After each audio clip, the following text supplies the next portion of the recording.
I'm Farhan Dalla, transformational trainer, and welcome to Elevate Your Life, a transformational podcast, an invitation to take the journey towards your deepest self.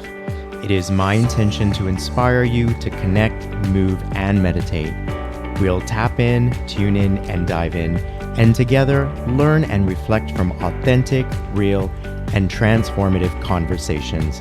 Let's get started. Hi, everyone, and welcome to a very special episode of Elevate Your Life, a transformational podcast. My two guests hold a very special place in my heart. They are two close family members. I'd like to introduce you to my very own niece, Amira Dalla, and her amazing spouse, Dana Perkis. Welcome to the show, guys. Thank you. We're so glad to be here. Yeah, thank you for having us. Well, this is exciting for me. I've never had family on my show before, and I've been thinking about the idea of having you both on for some time. And as soon as I was ready to jump into season 3, I immediately reached out, and I'm so happy you said yes. I mean, when Guncle calls, we answer. Is Yeah. that the appropriate response? That would be the appropriate response. Okay, so I want to do my introduction to you justice by reading your fabulous bios. Starting with Amira, pronouns they, she, is a privacy and security specialist, where their focus has always been on keeping communities safe among emerging digital threats. Amira is a trained facilitator that works with organizations on strategy development, teaches at universities around the world, and has spoken at hundreds of events in the last few years.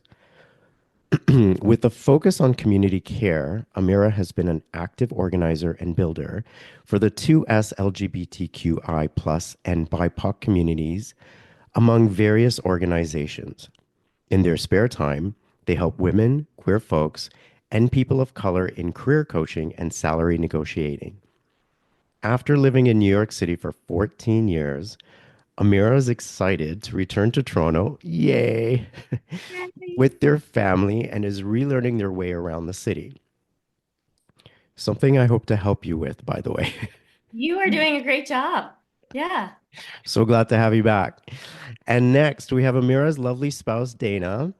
Dana, pronouns they, them, is a writer who is committed to using their words to showcase their love of travel and platforming queer communities. In their day job, they are a content manager at a travel company. Outside of that, you can find them advocating for the 2S LGBTQI plus communities through their organizing, writing, and events. They are a Philly native who lived their dreams of being a writer in New York City and now calls Toronto home. On the weekends, you can find them at the dog park with their dog Rummy, following their drag aspirations or doing something related to musical theater. Welcome again. All right. I wanted to have you on this show first and foremost to celebrate your love and to let you know again that I will always champion for you and your relationship. To both Amira and Dana, I am referred to as Farhan Chacha, which in my language means uncle. I am also their very proud Guncle, which is short for gay uncle. Right? Yeah. Yes. Yes. And recently, you two became an aunt. Yes. We did. Yes, to my other niece Azra's son Jaden. And it kind of got me thinking that, okay, there is a word for gay uncle, but is there a word for a lesbian or trans aunt? I couldn't think of it. And so I actually looked it up and it doesn't exist. No, we might just adapt Guncle, to be quite honest. I think I could fit a Guncle mode. Yeah. All right, good. So now we have more Guncles in the We should family. make one up, though. I think so. I don't think it's Yeah. fair, right? That gay people have a gay uncle title, but there isn't one for the rest of our folks in the community. Yeah. Yeah. I think we That just has to change. definitely has to change, or like I think some of us would just go uncle, I guess, like, Yeah. instead of aunt. Okay. All right. All right.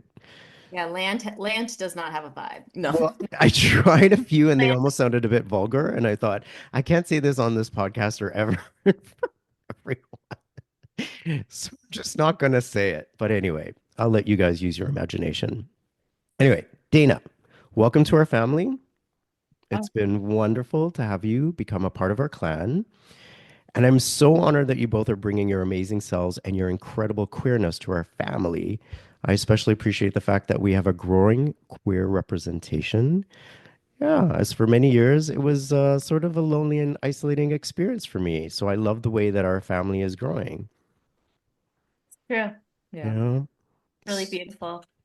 So, Amira, I want to say that you and I had a very amazing, incredible, and transformative conversation on a certain December 31st, 2020, New Year's Eve, when we went for a walk, and you declared your truth to me. What was it like to come out to me on that day? Wait, can I just like cut to when you responded when I declared my truth? You responded with, I know I've been waiting. Like that should be the story because that in my mind is the story. And I loved it because it was no, um, for me, I always think about that conversation as like no hesitancy from you, just like, what do you need now? Uh, Yeah. like, I'm so here and I've been waiting for this moment. And I just remember, like, when I think back to that moment, I think back to that special part of it. But yeah, I was in Toronto that year, which I think was years ago now, with the intention to, you know, come out with my truth to the family member, and you were top of the list. Well, I'm glad I could be there for you and always will be. And will always remind you of that. What has been your overall experience since you came out? What has changed for you? Yeah, I don't know if I can answer this without at least giving some context. Like, it took me a very long time to come out, to be clear. And I spent decades kind of knowing I was queer. Well, knowing, but not, but still in that sort of I need to uphold the expectations of society, my family, the people around me, and like, why was I different? I could pretend to not be queer. I could pretend to do these other things. I did that for decades of my life. So when I came out, it was actually for me like a bubbling moment.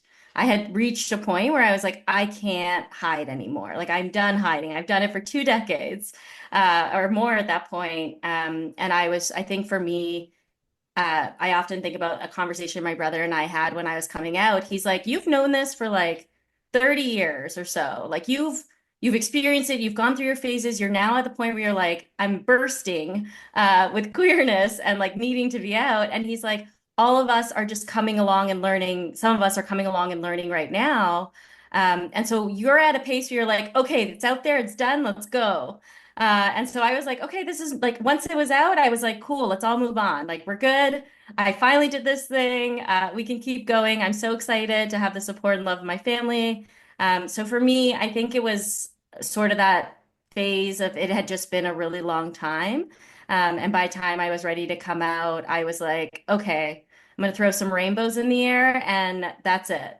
Like my family is what I care about. I want to make sure they feel comfortable and their understanding of where I'm at. And then it was sort of just this like relief that I could finally actually be me. And I think a lot of queer people talk about like a rebirth after you come out. You Mhm. finally have this moment where you're like, I get to do, I kind of start my new life energy. And I think that for me was very true. Like I started my new life where I was like, I can actually be me without the challenges or thoughts of society or others being like, this is not who you should be. I remember there's a scene in Love Simon where Simon comes out to his mom and she says, "And now you can exhale and you can be yourself." And I've never forgotten that line because what you said describes exactly that feeling and I can relate to that. How about you, Dana? What was your coming out experience like? And I don't know really anything about it. Is there any parts of it you'd like to share? Yeah, I feel like I've had a couple coming out experiences.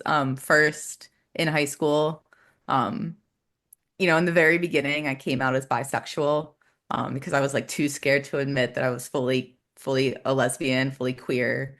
Um, and my family really didn't understand. Like they loved me, but they thought that meant that I was trans. Like they really didn't understand sexuality and just anything. Um, but they came around eventually and it was okay. What's been harder is in recent years, coming out as trans, using they them pronouns. There's, definitely been some struggles there, which, just people not really understanding, needing time, and just, a lot of different things. So that's honestly like still a process. It's been a couple years, but as far as like, community and chosen family, those are the ones I hang on to and who like love you no matter what. Mm. Yeah, and I think what Amir and I experienced as well as you is when you come out, you kind of have to let your loved ones come to know the new version of you, the parts that they haven't known. And that requires reframing, rechanging all their dreams they had for you, all the ways that they've seen you. So that takes an adjustment, and I can certainly understand and relate to all of that. Yeah. Yeah, and Dana Yeah. and I talk about this all the time. It's like there is no one coming out. Like I Right. think as queer people, you are coming out constantly throughout life, especially as like we are open to understanding ourselves and changing and finding when we're feeling ourselves, like where that's taking us. So, Yeah. truthfully, like we are constantly in We're evolution of constantly in evolutionary stages. defining Absolutely. ourselves as we continue to learn ourselves. And I think that the degree of which you come out gets better as you get older.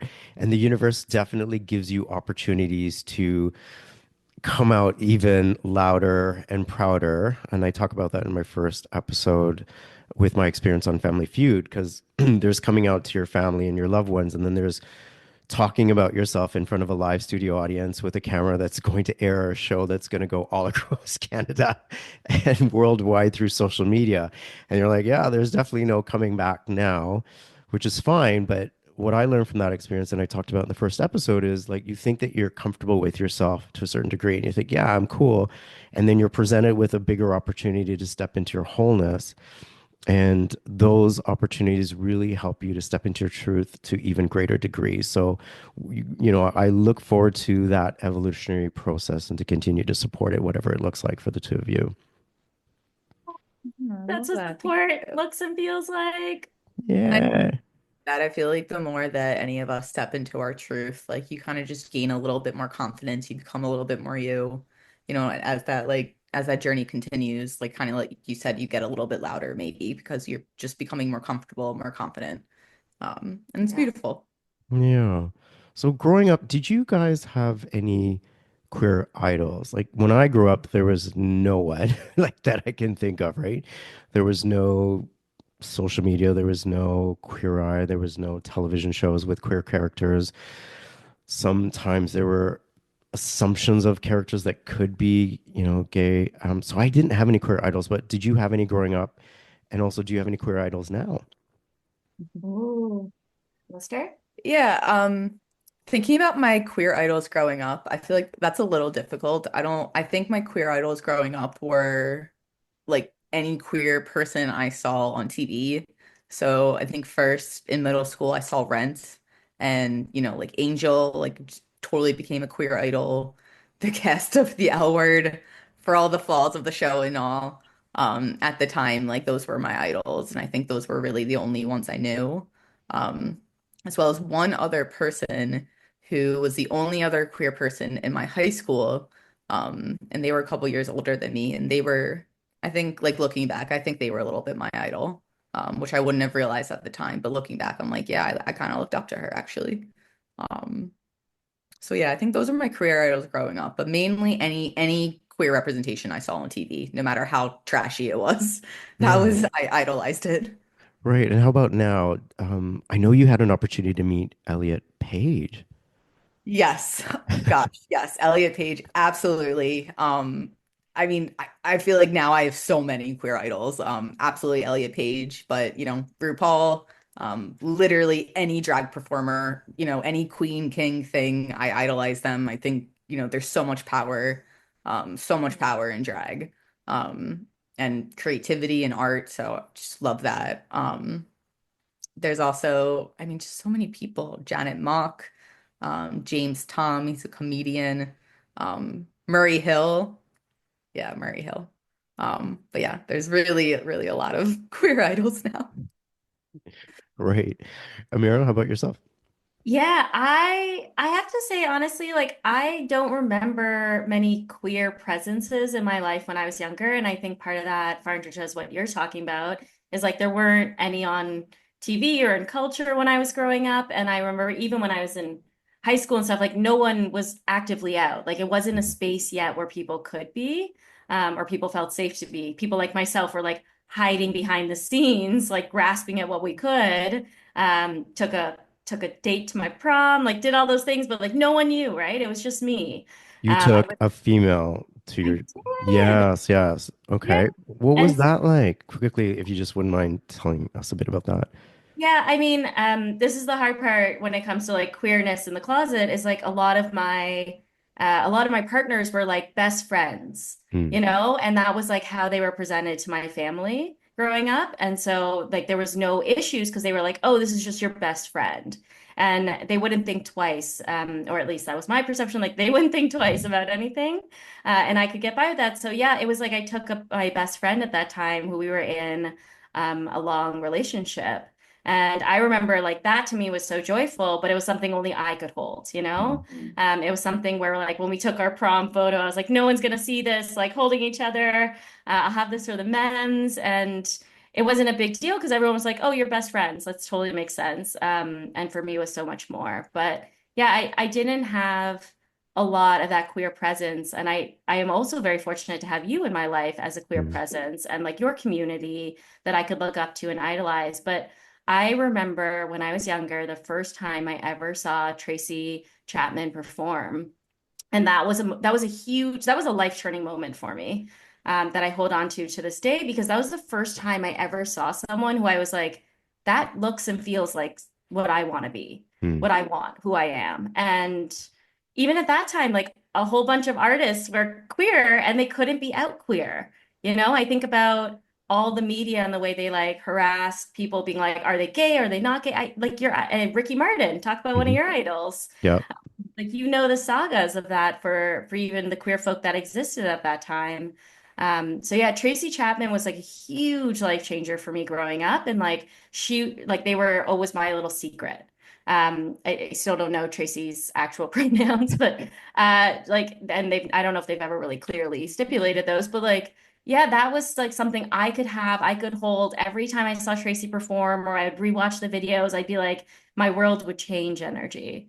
And I think for me growing up, like all of the idols Dane mentioned are similar idols. We follow a lot of the same people, but we also follow a lot of local idols, I think, in our community. So we just moved to Toronto.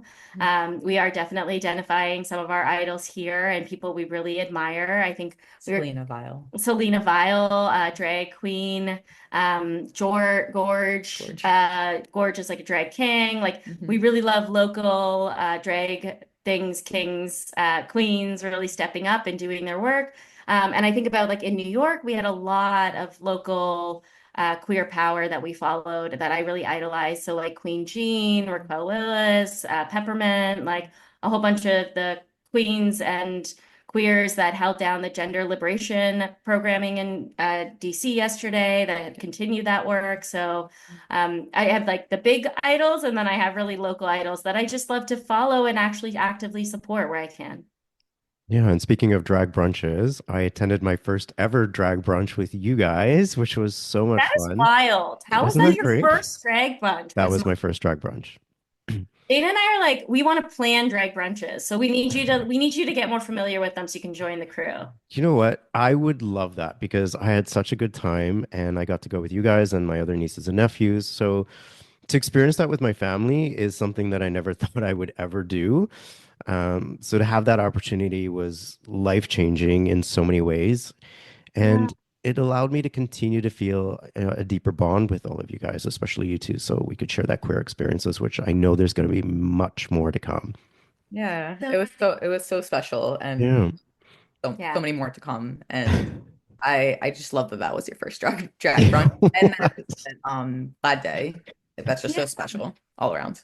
Yeah, so the Glad Day is a bookstore in Toronto where they have drag brunches on the weekend. So shout out to Glad Day. We will be back. It's true. I will also say that like that was special for all of us and also I think unique and special within the queer community Mm. to like be able to go with like a drag brunch with my spouse, my two siblings, and and their spouse and you, like that's a full family affair Right? that also I never imagined I would get or have. And I imagine many queers are not in a space to do that. So it's really special that that exists and can happen. Yeah, and if it can happen in our family, it could happen in others as well, right? So hopefully this will instill some hope in some people who are feeling a bit isolated from their family members. So you'll know when it's right for you to come out, and you'll know when it's right for you to go to a drag brunch with your family, but all of that is possible, and we're living proof of that. So here's to many more queer moments for Yeah. us. So guys, I want you to share, because I love this, how you two met. Okay, I'll start. So we met right at the beginning of COVID in 2020. I was living alone. I had just moved down from Harlem to a one-bedroom apartment. And I spent much of the pandemic, we were both in New York, sorry. And I had spent much of the early parts of the pandemic completely isolated alone, as one did in New York at that time. And so I had met Dana online while I was like looking for queer communities and friends and people also just trapped in New York, like feeling the isolation. Hmm. And Dana at that time was running an organization. You can tell the organization though. I was running an organization called Queers for a Cause. We were really like a local fundraising group. We mostly, especially in the beginning of COVID, mostly did virtual events, just try to bring the community together and raise funds for really nationwide like queer spaces. Um, and then, I think it was like later in the year, we started to do some outdoor events, and one of them was a fitness class, like a workout class, that was outside. It's going to be calisthenics, so just like body weight workouts. Um, and it was the end of November, so it was actually freezing. It was our last outdoor event. Um, and Amira came a little bit late, and I had them, do start with laps because they missed it. And, we just started hanging out. And it really was, just for friendship at first. Like neither of us were really looking for anything. Kind of like Amira said in the beginning, we were looking for connections. I moved to New York right before COVID, and I really didn't know anyone. So it was just trying to find community, and it just grew. Yeah, you missed some key details. Yeah, I want to say, Amira, if you could fill in the blanks, Like, I know there's more. I missed the hooks. Yeah, okay. There's definitely more. I got detailed. Don't Please worry. spill the tea. Okay, so for clarity, Dane had run like 4 outdoor workout classes at this point. So I would think I was on the last one. And so each class had like a dozen people. And so I was like, oh, cool. It's like a big community situation. And as they mentioned, like it was really cold that day, which I guess deterred a lot of people. So when I showed up, there was only one other person there. So it was like me and this other person. And yes, I was really late. I guess like train delays, hesitancy on going. I don't know what it was. I'm like, is this smart? Like, New York's kind of like this epicenter. Like, I'm going to do an outdoor workout at the Brooklyn Museum. It was freezing. It was freezing. And so I show up there, and then the first thing this person tells me to do is like, oh, go do laps. And the steps of the Brooklyn Museum, if anyone has ever been to them, they're like totally lopsided. Like some are like this, then they go like this, and then they're like this, and then they go back down to this. Like they're not the It's type, safe. They're It's not safe. even, in other words, right? They're like just. no one should be running on these steps. And so I get there. This is like my So this is first. a queer, safe community. It's a queer safe community, unless you're a klutz like me. Um, And so I get there and I'm running and I'm obviously like intimidated. I've never met this person. mhm. I'm like wanting to impress them with my runs around this like museum steps. Like I'm active, I'm good. And to this point, like I've never really worked out. So for me, showing up to this class was like, I was literally like, I'm just going to do something out of the blue. And then, as can be expected, as a klutz like me, at the top of the stairs, I ended up falling. And I was just like, it was too much for me. I fell, I looped down, literally flew down the stairs. And surprise to me, Dane's at the end there just catches me in their hands. So our first meeting was actually Dane literally catching me in their hands. And I just like jump up. They're like, "Are you okay?" I was like, "Yeah, I'm totally okay. Let's continue this workout." And like to be clear, you couldn't tell from my knees, but they were bleeding. Like I had blood going down my legs. Like my knees were all scraped. Like I was definitely in pain. And then I continued to do a full 1 hour workout, I didn't a know. 1 hour workout. And Dane's the type With of bleeding knees.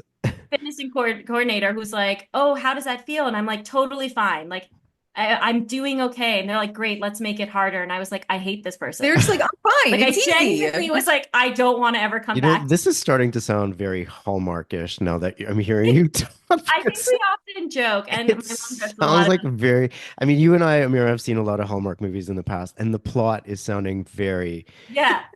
I love Hallmark. Dane's sly look. Like they knew they didn't tell the plot, and that's they were being so coy. They're like, "I'll give you the PG version." And I was like, "No, no, no. This whole story has a story." Right, go Um, on. So then after that 1 hour workout class, I was like, I don't ever want to do this again. I'm gonna go home. Yeah. And then Dane's org just kept running events that were not workout classes, so bake sales, like hangouts. And so I started going to those and we got to meet each other and get to know each other. Yeah. Hmm. So, one more point of this whole relationship that I love in the story development was that first date. So, what was that? And how did that go down? Do you want to start again?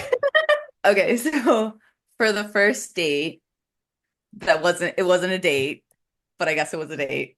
Um, Was it a date that you didn't know was a date, or was it a unassumed date? I Because don't, I think to this day, both of us claim we did not think it was supposed to be a date. it wasn't okay, supposed to be a date. Yes. But, okay, lines were crossed. Yeah. right. Yeah. We were just hanging out as friends. I literally skateboarded over to Amira's place, brought nothing. I thought it was just a chill hang. Like there in my beanie. I get there and I see Amira has laid out this gorgeous charcuterie board. And I'm like, oh, this is a date. Okay. I And would lay out a charcuterie board for anyone. but I didn't know that. To me, that was very fancy. And I was like, oh, okay, they like me. Okay. Let's see. Um, and yeah, we watched some Golden Girls. The pretense of our hangout was I had never seen Golden Girls. So it is the What? game. Oh my God. I know. Exactly. And Patricia, how did you not introduce me to Golden Girls? I knew I mean, about like it. that was mom and I's our favorite show, like one of many. Like we always watched the Golden Girls. In fact, Dorothy was mom's favorite Golden Girl, so that was like a regular in our household. Don't So worry, we've since fixed I that, am okay. but Carla, and Dorothy is my favorite too. But Oh like, wow. it was one of those things where Dane was like shook. I'd never watched Golden Girls, and I was like, okay, obviously we need to watch Golden Girls. yeah, Right. And then I brought out a charcuterie plate, and like the whole game changed. yeah. So when did you guys know that this was like something for real? Oh, Rummy? Oh, sorry. Um, Your We can. dog? I think we have I Yes. think we have Okay. I think we have different answers. I think it felt real for both of us in different ways at different times, Yeah. which is, I definitely like I'll admit I fell for Amira immediately. Um The I definitely charcuterie board, Golden Girls, you're in. Yeah, I mean, Smooth. and that was very not like me. Like honestly, I was not a relationship person. Um, but I recognized like I had these feelings that were like I could not deny. Like, you know, they were in my heart. Hmm. But I also it wasn't like timing wasn't really there. There were just things and I was like, we can take our time. It was COVID, so we did decide to like be exclusive in that Yeah. sense. Um, but yeah, I knew really right away. Like from that first date, I guess. And Yeah. Amira? And to be clear, like I think I would have U-Hauled Dana in weeks.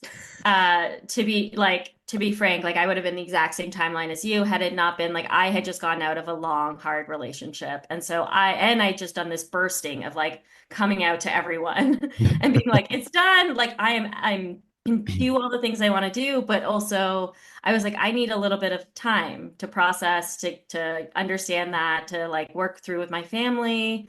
Um, and a whole bunch of things. And so I think for me, for a while, I was telling Dana, like, I was like, I really care about you, but like, I need some space and time to really figure this out, and I want to go slow as a result. So, for me, I feel like Rummy was it because there was this day I have had a dog my entire life. I love dogs. And the beginning of the pandemic was the first time I didn't have a dog and I didn't live with one. And I found it so difficult. And I was like, I really want to get a dog. And Dana was like, wow, we are way too soon to get a dog. And I was like, it's going to be my dog. Like, you don't have to do it. We had a whole agreement because this is like risky business. Like, under a year, getting a dog together, like, that's queer disaster. So, so yeah, so we made this whole agreement. And then when we got it, I think there was like moments where it just felt like the three of us had our own family pact. Hmm. And the ways in which we operate around each other was just like, it was so beautiful. And I got to see this like very human, like loving, even parental energy come from my partner, which was all sorts of like my estrogen levels were off. I don't know how that works. But like, yeah, I think that was like really beautiful. And then we had many moments after where things were just like slowly slipping into place until one day I was like, Dane, how do you feel about marriage? So, Do you like it? Do we want yeah. like, is it something you're ever interested What was Dana's response? I don't think that's how Miss, it I'm went. not a relationship person. Now I you're don't in a know if that's how relationship, you've got marriage a changed. dog. It was a little bit more, Yeah, TV like focus than that. But yeah. right. I think it was more the conversation of Toronto Hmm. uh, that led to the conversation about marriage. Because Amira made it very clear to me, like in a respectful way, right from the very, very beginning of like, I most likely want to move back to Toronto. I've been in New York a long time. It's can be hard and um and after especially after some time, like I obviously I love Toronto. I was really like, Toronto okay, loves you too. thank you. I'm so It's happy to true. be here. But I think that really spurred the conversation of like, okay, well, if we're talking about moving Toronto together, like what does that mean then? Like what are we talking about in terms of what does our future look like? How committed are we? Like what are the things we want? Mhm. Um, That's true. That's the real story. And Yeah. then, yeah, it wasn't just like, and actually, if you want the tea, Amira originally did not want marriage. That's true. I was I had always grown up never wanting to get married. So it was a personal thing. okay, but something changed because you proposed. So This one changed. this one This one changed. wanted to get married. Yeah.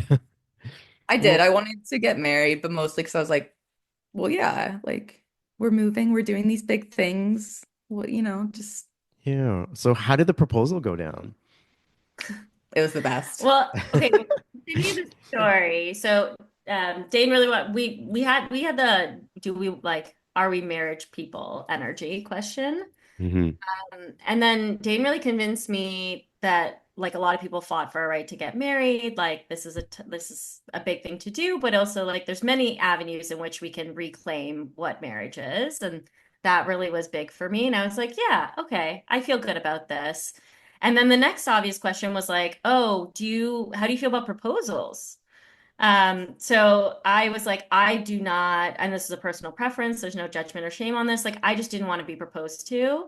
And that was not something I ever saw happening for me, but Dane wanted to be proposed to. I wanted Oh, some romance. Yeah. okay. Yeah. So obviously at that point, I'm like, great. So So not now only, it's all on you. but I have to propose, Yeah. um, and do this whole thing. And I'm pretty extra, as is our family. And And so a Virgo. And a Virgo, yeah. So like the Yeah. logistics, I was like, okay, game mode, gotta go now. So I went from this thing that I was like, I don't even want at all to do, to being like 200% in. Hmm. And when I say 200%, I mean my proposal was like a 6-month planning process. And I had no idea. No Yeah. idea. Oh, well, the first step was like, I knew I wanted to surprise Dane. So I was like, how do I get them somewhere while they have no idea, but they willingly are showing up to be surprised? So 6 months into the engagement, I said, Dane, I have this like great idea. I'm feeling really like isolated in New York still from the pandemic. Like things are costing a lot of money. I want to like re-explore the city, but not break the bank while doing so. So Okay. I was like, and like you want romance? Why don't we plan this fun game for us? So every week, one of us would take the wheels on planning a date, and we wrote down the requirements about like what it would mean to surprise someone with a date idea in New York. So it had to be like under $20. You had to tell the person like what to wear. You had to like, there was all these things that we designed to be like, what would make us both feel like most comfortable in this process? And feeling like we were in a surprise that we knew, but we didn't know, but we were like comfortable Mm. with being surprised. And so we did that for months. Yeah. And it was all a trick. No, it was really fun. It was the actual game was really fun. But that Wow. being said, at the day I had planned it was I told Dane we were doing a picnic in the park. I told them to dress really nice and stylish. It was like kind of a fashion event. It's just kind of hilarious because we really don't ever go to fashion. I was like, I was like, what? But I a thought, runway? yeah, so they were like totally surprised. And a few months before this, I started seeding that we didn't have pictures with Rummy together, that I really wanted like family photos, like really nicely done, would be so cute. So we get to the Brooklyn Museum, the spot where we first met, and that was the first surprise. And then Dana's best friend, Christy, I had organized for Christy, who had taken the train in from PA that morning, showed up there, was the second surprise. And I was like, surprise, no picnic. We're going to do a family photo shoot. And so I had packed together bags of just like outfits. Okay. And it was a little chilly again. I don't know our luck on chilly days at the museum, but I had packed like tea and hand warmers and all this stuff to stay outside for a little bit of a fun escapade.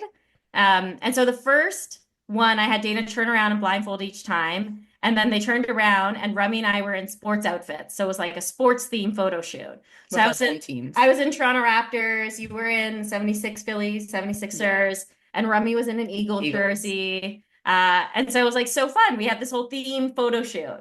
And then the second time they turned around, it was a winter picnic and we had a blanket and hats and Rummy was in like a Sherpa jacket. It was hilarious. Yeah. And we took the second photo shoot. And then the third photo shoot when Dane turned around was when we were all preparing. I had these signs I had put on Rummy that said partners forever question mark. And I had custom designed, Dana really likes Pokemon, so I had custom designed a Pokeball from this artist with our Pokemon characters and I put a ring in it. And when Oh. Dane turned around, I gave them a dog treat. So our dog would be the most visible, and would be looking right at them. And when they turned around, yeah, our dog popped the question and I had the ring, and that was the proposal. Yeah. So what are you thinking, Dana, at this point? Oh my God, I was shocked. I was really, really shocked. Well done, Amira, by the way. Yeah, because even though we had talked about like getting married, I didn't think it would happen then, actually, like just timeline wise, like I really, really was not expecting it. Hmm. And then when I turned and I saw Rami, our dog, with the sign and Amira with the Pokeball, which I'm a nerd, so like that was just incredible. I was shocked. I think Hmm. the first thing I said was like, are you serious? Like, is it real? It's Like, true. or is this a joke? Like, it was one of those. Like, I really like could not. I was just stunned. Right. It was just such a dream come true, and I Yeah. could not believe that someone went through like such an effort to do this beautiful, beautiful thing for me, and I was stunned. I think it like took me a few minutes to like say yes because I was like, "Are you sure? Is this real? Like, what?" Um, and I was yeah. sure for what it's Yeah. been here. Yeah. And I love the pictures, but hearing you talk about it does it more justice. So thank you for sharing that. And then, to my surprise, you two eloped in a very intimate ceremony in New York. So, first of all, your marriage is in our family, on the Dalla side at least, the first ever same-sex marriage that, has ever happened. So, finally, I'm not the first for something. We did it. Yes. So, thank you for that, taking off the pressure, and congratulations again. But what about for you, Dana? Have there been any other same-sex marriages in your family, or was this the first as well? You know what? There was one other in my family actually a month before ours. My cousin David married his husband Thomas, in California. We went to the wedding. And yeah, that's on my dad's side. Um, he's the one other queer person in the fa in my entire family. Um, and yeah, that was really special too, to go to that and to see my family in that environment and my uncle make a speech and be so happy. So there was one other, but I guess I would be the first on my mom's side. So Nice. Well, can you guys talk about your ceremony and how you personalized it? Because I love the details. yeah. Gosh, it was such a beautiful day. We ended up going to downtown Brooklyn, the courthouse, just the two of us, and you need to have one witness. And the person we decided on was this photographer that I had known from just like the movement in New York, from protests. They're a photojournalist, but they do event photography as well. Um, and we just wanted to make it a really special day. It was important for us to like just to, even though it was just us, to still kind of feel our community and our family and our culture. So we planned a fun photo shoot around Brooklyn. We brought certain things to be able to celebrate, blanking on what the things are called to be able to do the ceremonies. Um, but yeah, Oh, we just like Sabbatia. yes. Yeah, we stepped on. So in both Jewish and Muslim cultures, there's a moment in the traditions at a wedding where the quote unquote bridal party steps onto something to see. And well, it means different things in both our Yeah. cultures. Hmm. Like a Yes. race, like it's like a competition, Right. And gamified very much at weddings. So yeah, we tried to bring in our cultures and traditions and our ancestors and really just make a day that felt like us. Yeah, we had our first song and dance together to Whitney Houston's Higher Love. oh, Just love like that. it's our song and like that was important to us to still do something like that. Mhm. Yeah. Um so yeah, we just like kind of did little things throughout the day to like celebrate in like small but meaningful ways.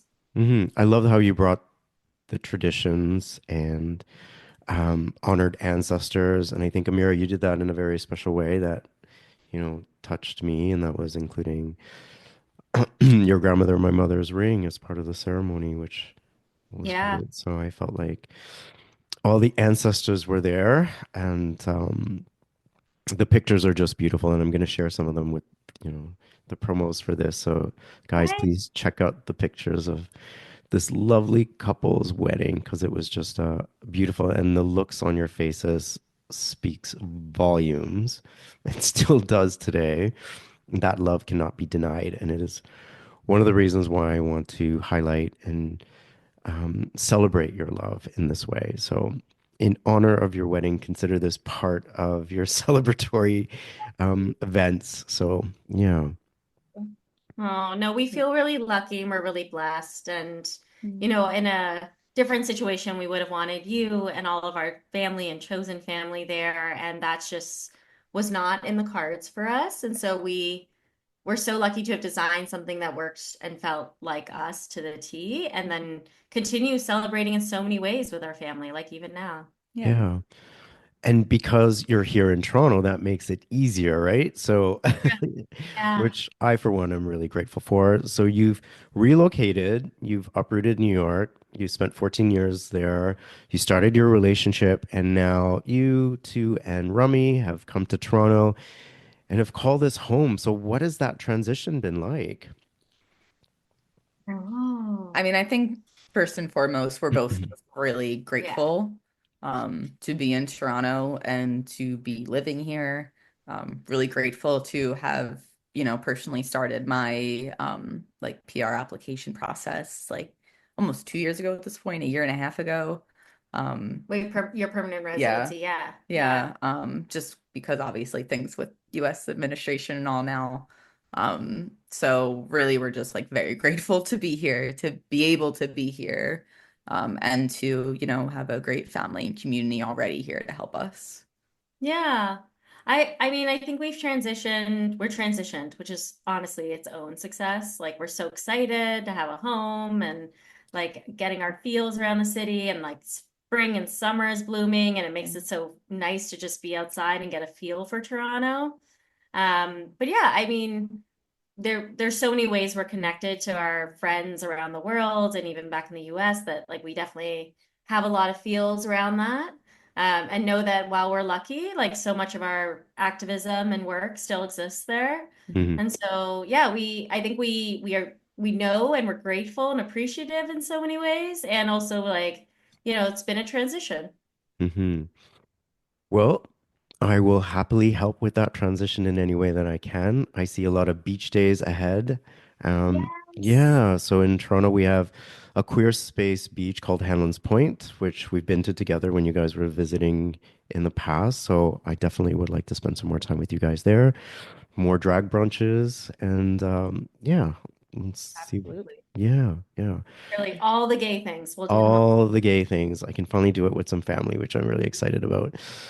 I want to talk about an organization called Rainbow Railroad.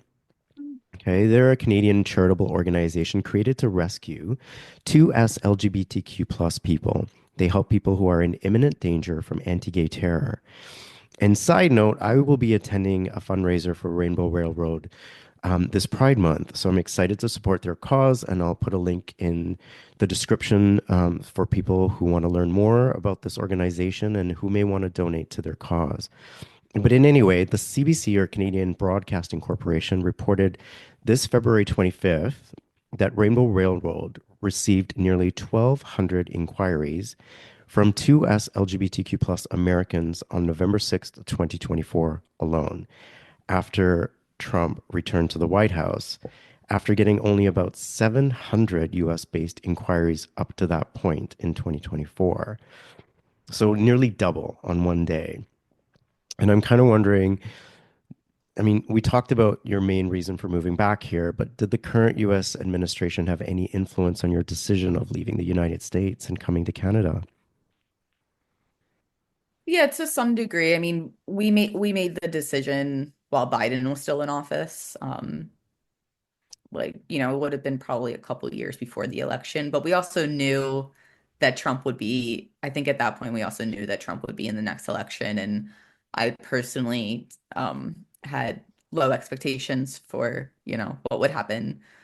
So it definitely was like in our minds. And I think beyond even Trump, just knowing that the US, even before wasn't amazing, Biden wasn't doing the greatest. Neither was Kamala. Like, there were just certain things. And while Toronto and Canada, was not perfect, there are more, um, there is more support here. And Mhm. that was really important to us, particularly when thinking about, future and what our future family would be like and look like.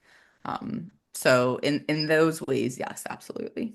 Yeah. I mean, there's so much to say here, and we are obviously like two people who are very fortunate in the situation. Like I had my eyes on Toronto for a very long time to be like, my family's here. I love them. Like you, Farnchicha, my siblings, parents, like we have such a beautiful like community that's so supportive here. It's hard to resist not wanting to be closer to them. Uh, Mhm. but at the same time, the reality is that really solidified things for us. We were pretty certain, like already our communities had been hurting internally, and that was a huge blow to knowing it was just going to get worse. And in so much, like Dana was like prepared for a Trump presidency, and I was in denial. Mhm. Like before he even got elected, like Dana's like, we needed to prep, we need to do the things, and I'm like, no, that's never not going to happen again. And I'm really glad we did do the things. So we hedged our bets in the right direction, and we were lucky to have that escape plan ready to go exactly when we needed it. Uh, Mhm. but that was foresight that like I don't even know how we had. Like that was part of it. And I would say like given trans, queer, Muslim, gender non-conforming identities, like we are in somewhere that is just so much safer for our rights. Yeah, I agree with you more. I couldn't agree with you more.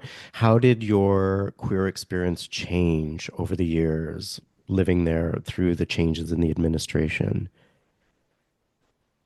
Living in New York. living in New York? I think my queer experiences like were that myself and my chosen fam queer community we just got louder.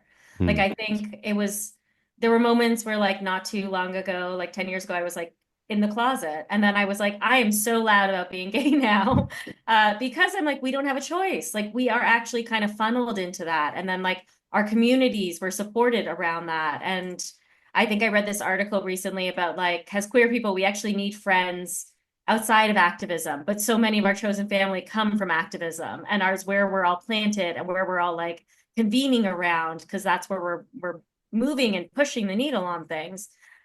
So I think for me, it was definitely a get louder, get deeper, and like fight more energy that came out really, really clearly in my queer identity, which just actually put me in communities and spaces where I continue to learn and grow with that community.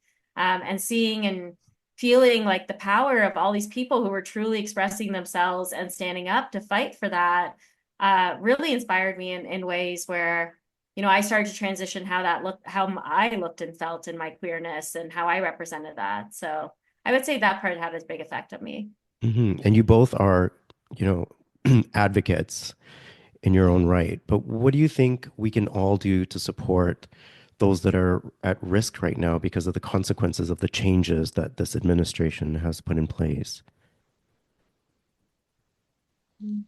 I feel like there's really so much to do. I mean, I would just say like do what you can. I feel like people, if they want to help or do things, it can be easily overwhelming to try to figure out what to do and how much is enough to do. And I think it's, a part of it is just like doing what you can, whether that's, researching and just learning more, donating to, really like mutual aid groups, even if it's just $5, sharing links, liking posts on Instagram or social media, whatever you're able to do is helpful, even if it's like the little things, they add up. And also just speaking up, speaking to your community, like your friends, your family. The more we talk about things, the better. We really just all need to speak up, I think, in some ways, if you are in a safe situation to do so. Yeah, Yeah. thanks for reinforcing that. Yeah, and I'll just add that, whether it's the US or Canada or literally anywhere around the world, like so many, whether it's media or politics or in culture, like queer folk are not talked about in great ways and Hmm. represented in great ways. And in some cases, some parts of our communities are even worse off. Like I think a lot about our trans community and Hmm. how they're represented and spaces and places. And the main thing I can say to people is like, you hear how it's talked about, but this isn't true. So let's just talk about how great it is on the other side. Let's flood the stream with like the greatness of all these communities and the trans folk and how inspired we are by some of our leaders and ancestors and things like that. So whether you are queer or not, I think there's ways we can be inspired by these people and also just like flood the stream with narratives that are beautiful about joy, about like true care and love and support, and make sure that those stories are upheld as well and those people are upheld within the spaces you're in. Yeah, thank you for sharing that. And then on the other hand, we have the late Pope Francis, who has made several changes to make the church more inclusive, including blessings for same sex couples. Though the Vatican still maintains that a marriage is only between a man and a woman, I see this still as progress. And he also urged inclusion of transgender people in the life of the Roman Catholic Church, stating they could be baptized, serve as godparents, and be witnesses in weddings. As a leader of church and religion, he's definitely made a lot of changes. What are your thoughts about that? It's kind of hard to say. I Yeah. mean, I think it's great from the perspective that a pope, somebody in such power, would speak up. Because they're, beyond just queerness and trans rights. Like I actually like he did speak up for other things as well. Um, but I think about like what's the real effect of it? Like I try to think about like which maybe isn't right, but like what like are the local churches or religious organizations, or even the big ones, like, we know like the US is very church led, like there are still like conversion camps and so many things. So how many are really listening to the Pope? And I don't know, just what else do we need to do? So in one way, like I definitely appreciate, and I think that's great. We need more of that, more leaders who are more open-minded and wanting for change. But just wonder, like, I guess, like, what's coming out of it, or are people listening? Are other religious leaders listening? So I'm Yeah. not sure. Well, so Dane and I are not Catholic. So I feel like to answer this, I just need to add that like we don't have a presence of the Pope in like Catholic Church in our families, in our home. Like that is not something we felt his impact on in that way, Hmm. in which I think many people did, which is why I want to recognize that. And so I do feel like he was progressive as a Pope goes. Like I think he was the first Pope ever to use the word gay. Hmm. That and like that's wild in some respects, but I have to hold myself back because I think Pope Francis is actually pretty complicated in terms of his approach on LGBTQ communities. In some ways, he was Hmm. supportive and allowed those things. In other ways, he was not. And so I think like he was complicated across this issue too, even though what in reality, what I think he often gave us, and this is where I flipped to being like how like controlling myself, is like he gave us breadcrumbs in that sense. Like you can witness a wedding. You know, Hmm. that's a breadcrumb to me. I'm like, anyone should witness a wedding. That's Hmm. great. Like, that's beautiful. Any human should be allowed to do that no matter who they are. Mhm. And, you know, that can branch out to undocumented folks or other sorts of marginalized communities. Like, those should not be an issue. So I guess I have to hold myself back a little bit on like talking about the popes because I'm like, I don't want breadcrumbs for our community. I want so much more. And yet I realize that that's real progress for a lot of people. And I don't want to knock it in so many ways. So I kind of also, I'm in a stage where whether it's celebrities and any sort of the facet or including the Pope, like I'm just stepping back from my idolizing and taking everything they say in that realm of truly God send energy. Because I'm like, no, we get to define that. We get to share what is more right for us and what we want to do. So I'm a little bit not answering your question, but answering from a different perspective. No, and that's why I asked, because I think Yeah, this is something that we hadn't talked about. So that's I'm true. I'm glad that you shared your perspective, and it gives me lots to think about because I don't know where I sit with this just yet. But it is a current conversational piece that's worth exploring and talking about. Yeah, and then I think a lot of like I've seen a lot of articles recently on Pope Leo of Hmm. like, is he going to continue Pope Francis' legacy here? And already he has not, right? Like he's been Hmm. very clear. I think it was this or last week where he's like, marriage is just between a man and a woman. Right, So like he's obviously I don't know where he's going to go, but already we're like, oh gosh, are we going backwards from the crumbs we were given energy? Uh, right. and the progress that we might have made, which is really hard. Yeah, and I think the general gist of this conversation is whether you're an advocate or not, is that we need to speak louder. Hence why I decided to do this podcast and continue the momentum that I started with my second season, which was called Queer Relief. And the season is called Queer Voices. Because if we don't create our own platforms, no one will for us, right? It's true. Well, I'm glad that you two are here in Toronto and probably safer than anywhere else in the world right now. Um, and I also want to say, Amira, that I truly appreciate that you're my go-to person when it comes to queer content on television.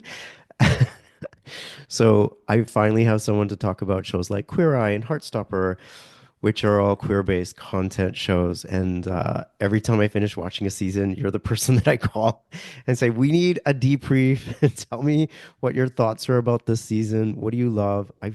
I love sharing those experiences with you. And Thank you. and that said, I'm looking forward to season 4, right, of Heartstopper. Yeah. Yeah. So Heartstopper, if you don't know, is a British-based UK, sorry, a queer content show about a coming of age story. And one of the reasons why I love watching it is because there was nothing like this when I was growing up. There was absolutely nothing. So to share that experience now with you is great, and I love that. But how do you two feel about the current queer content in media? Um, how do you feel about the way we're being represented or not represented? Um, that's such a hard question to answer because in a way it's like want to be grateful for what we have because it's way better than, what we had 5, 10, 15 years ago. I had nothing, Exactly. right? Like So nothing. thinking what there was, I'm like, okay, well, at least we have a little bit more now. And there's definitely some, I would say, authentic content out there, Hmm. but there's definitely still a gap and there's definitely more that's needed, particularly just having shows or movies or anything that's just more focused on, maybe having more than just one queer character or, not just white queer characters or just making sure more marginalized voices are heard, whether that's like BIPOC and trans or really just anyone. Like I feel like because even now um trans stories are starting to get a little bit more out there, but it's still mostly from like a white, very like skinny, the Europe beauty standard perspective. Hmm. So there's still some ways to go. Hmm. What do you think? Yeah, I mean, there's so many good ones right now, like Heartstopper, and I think a lot, Bartosha, because we both love it, like why we love it, and I think about just how you can have queer content now that is like healthy, beautiful, loving stories, and for Right. so long, like they were never healthy, beautiful, loving stories that we could aspire to. It was like kind of all the content was focused on like our shame or our queerness or coming out or just like our traumas. Mhm. And I think where we're at now is just the world, like totally agree with Dane. Like there wasn't great ones. So I'm grateful, but I'm like, we could do better. But also we're starting to see like it normalize in context where it's just like our everyday lives. Like you Hmm. can take out the trauma and we're real people. And we're starting to get little bits of that content, which Yeah. make me really happy because I just think we're going to lean further into it and Yeah. get with it. But yeah, I mean, we are not alone, but Yeah. we like guzzle queer content. We're Right. like, oh great, Drag Race is on, we're in. Or like Heartstopper is a queer show, we're in. Like all of these shows, we're like, we feed on these, we want it, we want to watch them. We like love queer representation in shows and movies. And the sad reality is so many of them get canceled so quickly. Yeah. Hmm. It's Yeah. really hard because there's so many shows we've watched where it's like after the first season, it was done. Yep. Yeah. Um, so Canceled. it's kind of like a tease. We're like, oh, we love that season, and then all of a sudden, it's like a League of Their Own is like a great example. Like had Hmm. one season, and Right. then the community's been fighting to get them another season back. Mhm. And so I think content is like both warming and beautiful when it's great and healthy in the queer community, or it shows multitudes to it. And it's like its own activism now to keep advocating to get it continuing, Mhm. Hmm. and keep the space for it. So it is very mixed in that sense. Yeah, definitely it's hard to get more than just one season of something. But I will say I think my favorite queer representation when it comes to like TV shows and stuff is when there's no coming out. There's no like Hmm. saying Mm, like I'm gay, I'm a Right. lesbian, trans. It's like you're just introduced to the person, you're Right. introduced to their pronouns and their partner, but like there's no nothing. It's just who they are. It's just how the world is. And Hmm. those are my favorite. And Right. I see that a lot more with animated shows. 'Cause, I like a lot of those. Right. But it's just like I just find those so much more refreshing. Yeah. Yeah. It's like, most of the time, straight cis people don't need to come out. Right. So I love seeing universes that are created where, queer people don't have to come out either. It's just they're It's just just part of the part story. of the mainstream Yeah. they're just population. Yeah. Yeah. literally. Yeah. So I would agree, Dana. There's a huge gap, and I still feel a lot of queer characters are othered into queer shows. So there's a category for that, but the the representation of queer characters in quote unquote normalized shows is far and few in between. Um, and I feel like until we don't have a separate category to have queer representation, then we'll only feel like we're actually seen as part of the general demographic, right? So I think we have a long way to go still. Yeah. true. And one last add to that, I would say Hmm.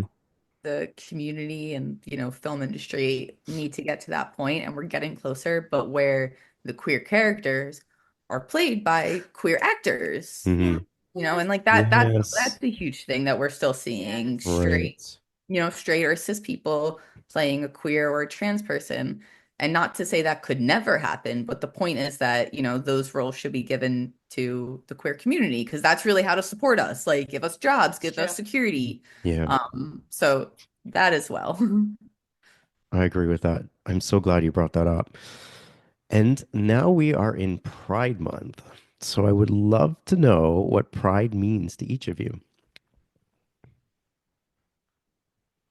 Okay, I'll try. Um, Pride to me is usually a time of year, but also I think it's an energy and an action, in so much of how I perceive it. And I truly feel like pride is the ability to be your authentic self and to be able to live in a space that is joyous and safe and supportive. And so I think when pride usually happens in a city or place, um, it is joyous, it is fun, it is like glam, it's big, it's parades, it's all this stuff. It's like showing the spectrum of what is queer because whether it's in media or elsewhere, like there are not many places you see full spectrums. Like even if you have clubs or bars or plays, like it's usually for like one pocket of the community or another pocket. So for me, I always view Pride as that time where we really can reclaim our joy and our play nature and be able to experience that with the spectrum of the community to understand how vast queerness really is and the multitudes that it contains. Hmm. How about you, Dana? I really think pride is something that means different to every single person. Because while like yes, being feeling pride to me is, being loud and proud and probably dressing up in drag and like listening to RuPaul. I think there's also, you can feel pride if you're not traditionally out or if, Mm, maybe you're the only person who knows you're queer. I feel like pride, and you kind of said it, but I think pride is kind of when you feel your most authentic. Like when you look in the mirror or something, you're like, yeah, and you just feel that within you. And I think whatever makes you feel that way, I feel like that to me is what pride is. Like that just authentic feeling good within your body, feeling of like, yeah, I'm proud of this. Like literally, like whether that's like going out and putting on glitter and dancing, what in the streets of Pride or just at home with your dog. Like that could be your pride. Hmm. Yeah, excellent. And I'm excited that I'll be coming to Pride Toronto with the two of you for the first time, another first. And we'll be joined by your siblings, my other nieces and nephews. Yeah, I gotta say, I never imagined, for one thing, not going to like being able to go to a drag brunch, but alone Pride with my family. So this is a huge moment for me and one that I'm super grateful. I'm grateful that we could be here at this particular point, meaning this point in time where we could celebrate our queerness together. That's huge for me. So I'm really excited about that. Yeah. it's really special, I will say. Like I think Pride, so many of us bring together like our chosen family, Hmm. uh, which is beautiful and essential in so many ways. And I'm like, oh, I get chosen family and my family. Like I get the best of both worlds. And I think that's just really special and beautiful. I agree. Okay, so plot twist. So, in outlining today's episode, I thought it would be fun if we did a bit of a role reversal. So, you guys have been in the hot seat and have been amazing guests, but I thought it would be fun to switch roles and allow you to be host and for me to be guest. Um, so, I'm giving you the guys an opportunity to ask me whatever questions you've prepared. And yeah, so I think it would be fun to do this. I have no idea what you guys are going to ask me, so I hope I could do you justice the way you have for me today. So take it away, guys. Amir and Dana, you are now the hosts of today's episode. Hey, Welcome to our podcast. welcome. Well, okay, so I know this is kind of copying you, but I really love this question. And Mhm. I feel like I was already thinking of something like this in my mind of like wanting to ask you, and how you worded it, it's just perfect. But I'd like to know, and I think we both like to know, like, what does pride mean to you? Mhm. And when do you feel that the most? Yeah, so To echo some of the things that you guys said, I think pride is something that is an everyday experience. It is an evolution of sorts of your coming into your wholeness. So every day that you transform, there's something to be proud about. Um, in terms of the actual day itself, the first thing that's really important to me is to honor all those that came before me. I realize that I am where I can be with the rights that I have because of the people that fought for me and for all of us, including the right to marry, the right to have freedoms like everybody else. I realize that that took the courage of a lot of people during the initial Pride movement. So I first and foremost definitely honor all of those people. Every Pride, I honor and acknowledge my chosen family as well as my blood family who have supported my journey because I could not be here today or stand in these shoes without everyone's support. Um, Pride is something that I can experience on my own, but is much better in the accompaniment of my family and loved ones. And so I think in particular, this Pride will be even more special to me to be able to celebrate with you guys. Um, and each day that I evolve, Pride will have deeper meaning for me. I think Pride is still important to remember all those that don't have the rights that we do. And I think until everybody's free, we're not all free. And so I know that when I attend Pride, I'm representing also all the people that can't attend Pride, that don't have the opportunity to experience what we do in various countries for whatever reasons. Um, I mean, even the country that I was born in, Tanzania, they reversed laws and now have criminalized homosexuality, which makes me very sad. That's my birthplace. And I wonder what my life would have been like if we still stayed there and we didn't make the migration here. So it has many layers of meaning for me. I think pride is also declaring my truth to me each and every day from a heart space. One of the first things that I do every morning is hug my heart and I tell myself that I love myself. And that includes all of me.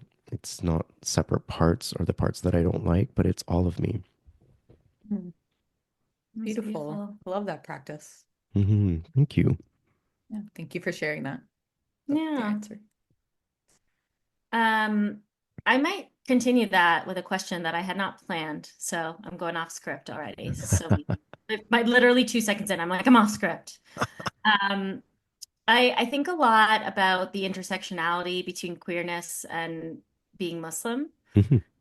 And that's something I don't think we've really discussed in depth, but is something that I've always intentionally thought of with both of us as to how we navigate that. And I know that there are a lot of preconceived notions around the Muslim community around queerness and how Muslim people approach queerness. And there's a lot of stigma for Muslim people or for queer people within the Muslim community. And I want to leave space to really ask you, like, how have you seen the merger of that intersectionality come out for you and your queerness and your pride? And what do you do to really hold on to both your faith and your queerness together? Yeah, I think that's a great question. I think if I were to go back to my coming out and the resistance to coming out was the fear that my community will reject me. And to my surprise, I didn't experience that at all, other than obviously the resistance of the fears associated with what that looks like for our family culturally, with my mother and family members. But what I will say is that I can't control how people choose to perceive me. I can't control how people choose to look at me. And my relationship between myself and my creator is a personal one. Mhm. I believe that I've been created this way for a reason, and I believe that God does not make mistakes. And I do not see how a being that is made of love can create anything other than that is made of love in itself. And so that is what navigates me and gets me through the fears of community, the fears of stigma. And that is that ultimately my relationship is with my creator. And that is the most sacred and most personal relationship that I have. It is my guiding force and the anchor to which that I live my life with. Um, and so the rest I don't really have control over. I think when I started my podcast and I started to interview other members of the queer Muslim community, I did receive backlash and I did really receive some hate. And I expected that, but it didn't bother me. And that surprised me. I really wasn't impacted by that because how I chose to perceive or receive that was to see that that person was really expressing who they are from a place of disconnection.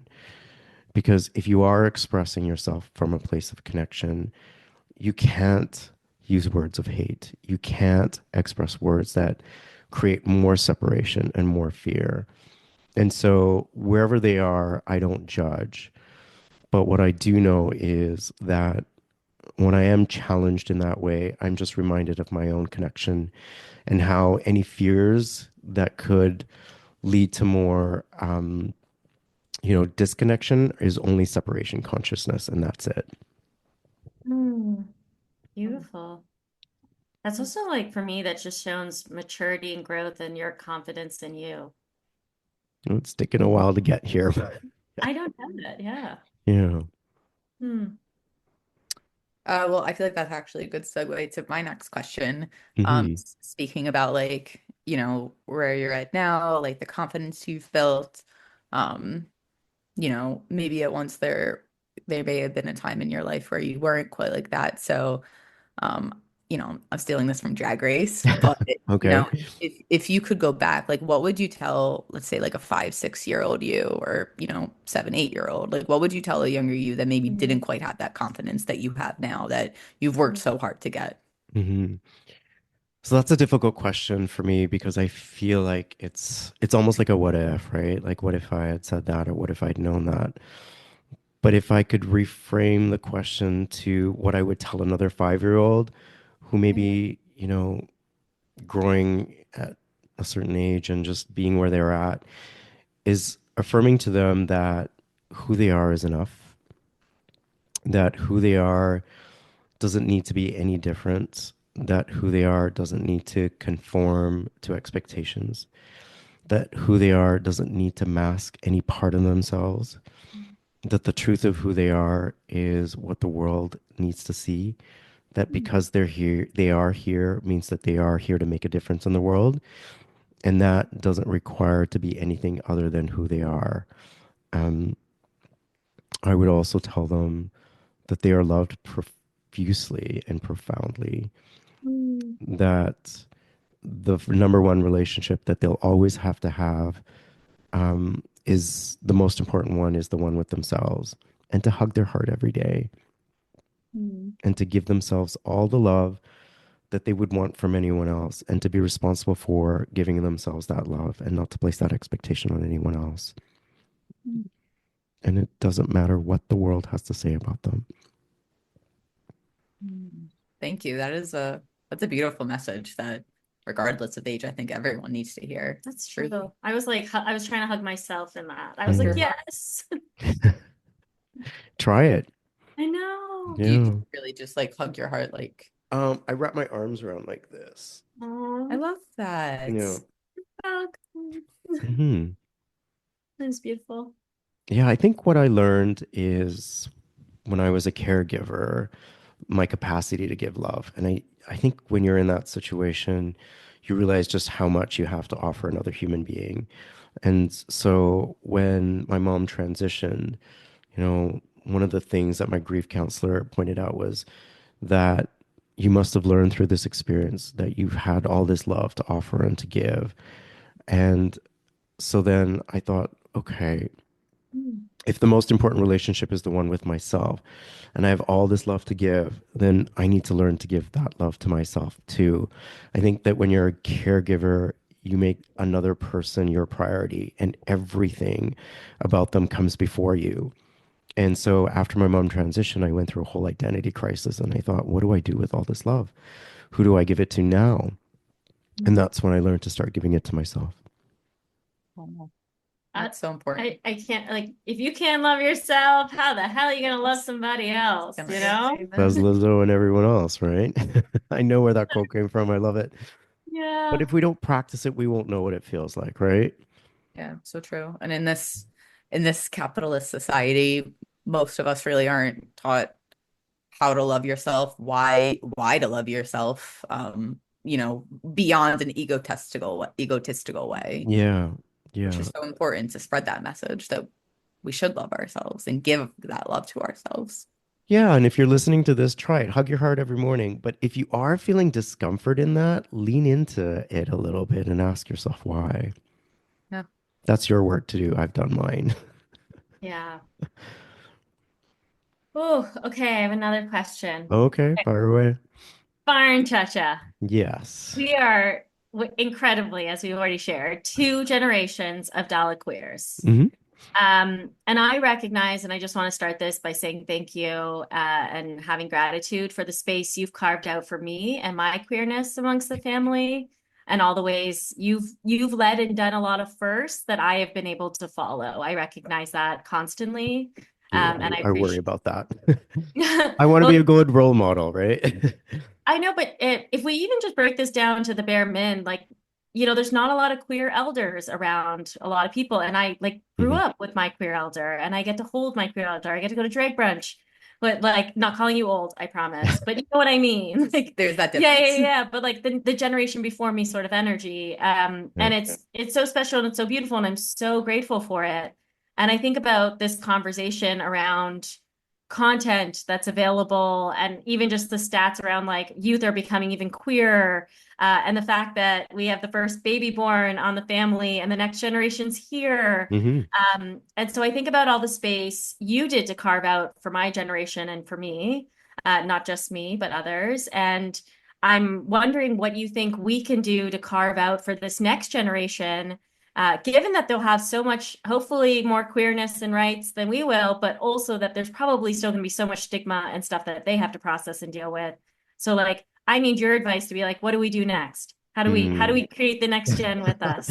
I kind of turn to you for that, to be honest, because That was you are just as much the legacy that I've been, right? Like, however, in a way in which I have been or could have been a role model given the time and the generation that, I grew up in, you're in a much open, freer time period to have open conversations. Like, and you know how our conversations have transitioned from not being able to talk about it to having Dana come to the Christmas and Thanksgiving and Eve and to have a chair where Dana could even sit. I didn't think I could even bring a partner home. That wasn't even an option for me, at least in my mind. Like that would have been, I don't even want to think about what that could have been like, but I wouldn't have even put a partner through that, I don't think. But anyway, that's a different conversation.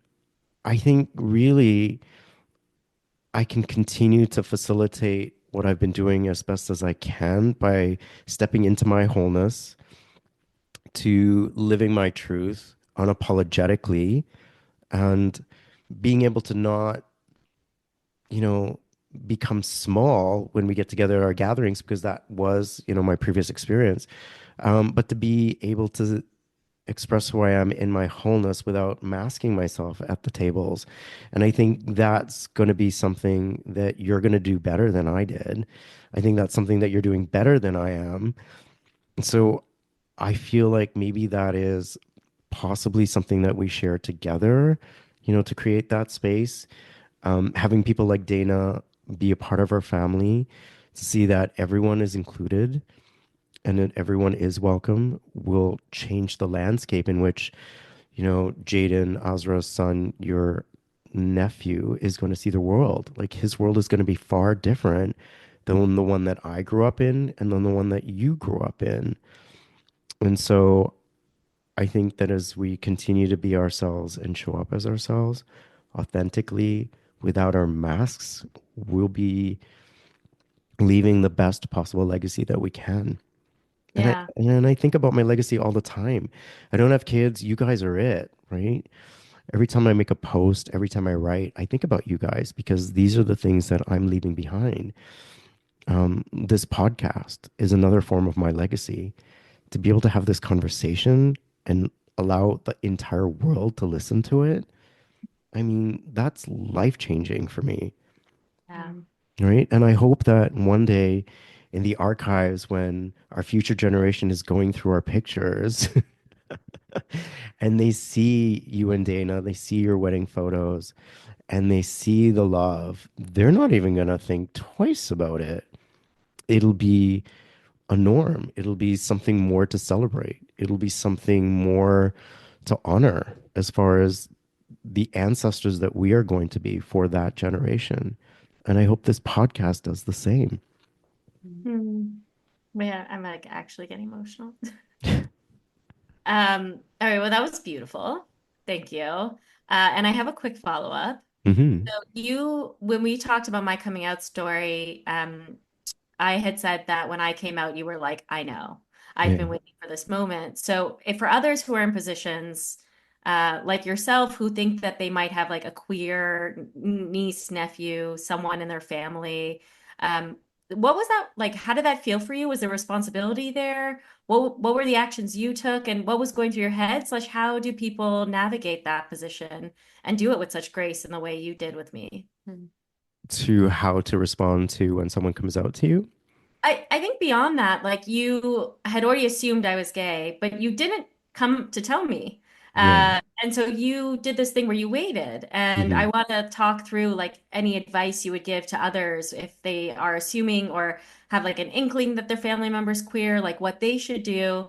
And Hmm. then if there was anything for you that you thought of, like in terms of like what that meant for you in terms of the responsibility to be like a role model for me or like what you were thinking. Like, I'd love to just know more about that. Yeah. And I think about the ways that I could have done better for you a lot.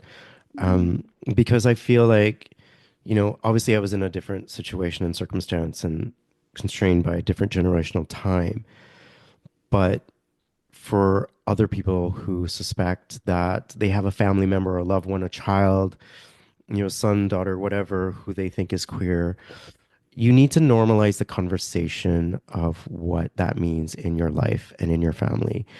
Um, we never had queer people come to our family events or um, celebrations or dinners or whatever. I think having queer relatives or friends be part of conversations to normalize it. I think what you want to do is, as much as possible, let the child know or the loved one that this is a safe space to express that truth and that they won't be rejected no matter what.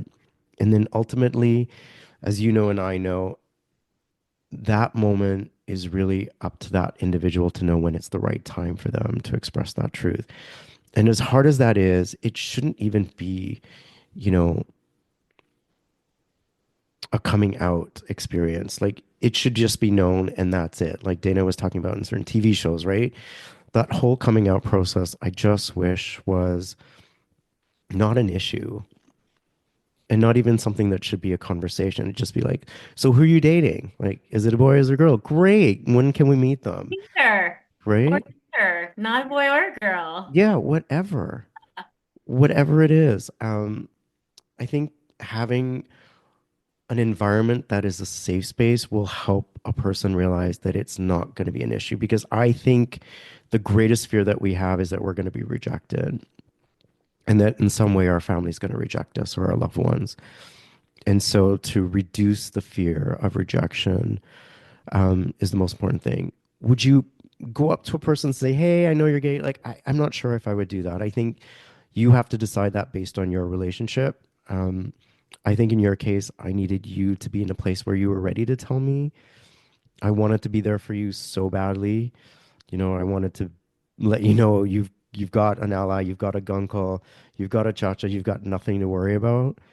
Um, because I honestly believe that when you are living your whole self, then your loved ones get to know all of who you are.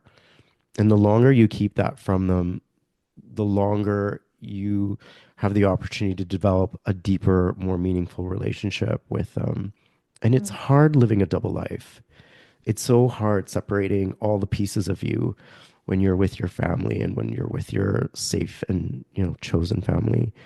It's much easier when the truth is out and you're living your authentic self.